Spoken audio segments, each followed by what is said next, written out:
Come to me. Come to me. Ooh, that was from the new and highly anticipated movie, Nosferatu, which comes out on Christmas Day. Errol Barnett joins us with a story on the film's director, Robert Eggers. Errol, good morning. Yes, Michelle, you should be spooked. He's earned himself a reputation as a maestro of folk horror for films like The Witch, The Lighthouse, and The Northman. For director Robert Eggers, the devil truly is in the details. And his fourth and latest film, a retelling of the silent vampire picture by F.W. Murnau, is no exception. It was this performance that terrified audiences in 1922. Actor Max Schreck would define the vampire figure for generations. Now, Count Orlok and the gothic world of Nosferatu are getting new life. When Hutter, the sort of romantic male lead, threw open the lid of the sarcophagus in the Murnau film, that was a jump scare in 1922. You know, and while there were horror movies before Nosferatu, Nosferatu very much invented horror films. So my film is in conversation both with that movie, but also horror history.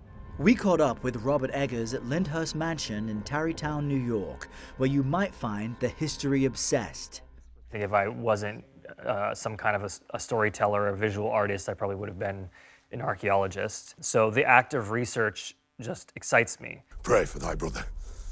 You must believe her. Evil wretches! Some are saying. Whether it's a Puritan nightmare, What? a 19th century psychological horror, or a Viking revenge epic, Eggers strives for historical accuracy, a fascination that harkens back to his childhood growing up in New Hampshire. So I first saw Nosferatu when I was 9 years old. I saw a picture of Max Schreck in a book about vampires in the school library, and then my mom helped me track down a VHS, and I was just utterly mesmerized, like initially by Max Schreck's performance and this iconic makeup design that he designed himself. He just seemed like a vampire, and it felt real. At 17, he and a friend crafted a version for their high school, with Eggers as Orlok. This gentleman, Edward Langlois, who had the kind of cool theater in southern New Hampshire, he saw the show and invited us to do a more professional version of it at his theater. And it changed my life. It cemented the fact that I wanted to be a director. And even if this, adaptation of Nosferatu that we're discussing now had never existed, Nosferatu would always be like a big part of my identity as someone who makes creative work. For about 10 years, the director pushed to make this adaptation, with plans falling apart more than once. When it fell apart the second time, I thought someone's trying to send a sign to say, like, don't make this movie. There is a lot of hubris in trying to do Nosferatu, which was something that I was struggling with from the beginning. Like, do I have the right to do this, Filming finally began in 2023, with sets built in the Czech Republic and shoots in Transylvania itself, the Romanian roots of Dracula. What was it like for you to be in the physical place that inspired the material? It was emotional to finally do it, so it was pretty incredible. A backlot spanning 6 city blocks, candlelit sequences, and plenty of fog, evoking his own haunted memories. It's shot on film, also makes it feel a little older. And then the scenes that take place with moonlight are almost black and white. Our eyes in moonlight actually see close to black and white, and so that's what we were trying to replicate. Along with the thousands of real rats. We had the best animal trainers in the business. So they actually trained like a couple hundred of the rats to enter on cue. Release the rats much deeper, and they were easy to work with, but they are also incontinent, which I didn't know.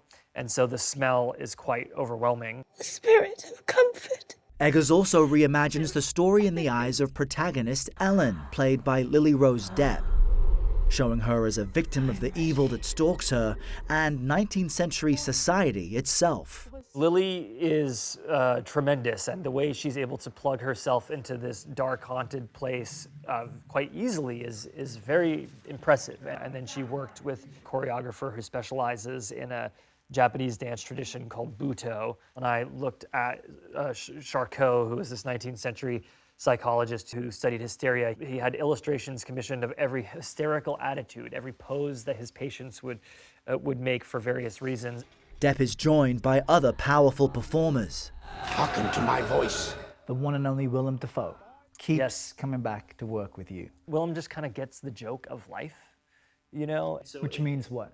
Every character that he plays, he's able to give it a kind of fire. I have wrestled with the devil. And there's humor there. I seen it. You're fond of me, lobster. I mean, even if he's playing like a dark bastard, like because of who Willem is, he makes that role someone that the audience can engage with. I'm so lucky that Willem continues to want to work with me. And the bloodthirsty villain played by Bill Skarsgård.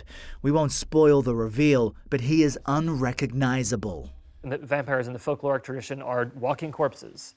They're more similar visually to zombies. And so if I was going to tell this story again, it needed to be scary, and that was a way to make the vampire scary again. What were the conversations between you and Bill about what he would have to go through to take on that role? I mean, it was a tremendous amount of work. Bill trained with Elsa Juniusdottir, who's an opera singer, to lower his voice an octave. You will obey this my counsel. It's 6 hours of makeup to the full process of becoming this character. And also Bill had to channel a lot of real darkness. For fans of the genre, I hope that it connects with them and it both feels new and also somehow cozy. I've been asked many times if I would ever make a contemporary movie, and I have no interest in it. Photographing a car is bad enough, but photographing a cell phone is like a true nightmare scenario for me. And I get enough of the kitchen sink in my own kitchen, so like let's go somewhere else. What scares you? Jaron, my cinematographer, texted me a couple of years ago, "What are you the most afraid of?" And I replied, being alone, going too deep in the occult and becoming insane, and being stabbed like in a dark alleyway, taken by surprise. And then he texted back, "My daughter was actually asking for a Halloween project." Well, too deep there.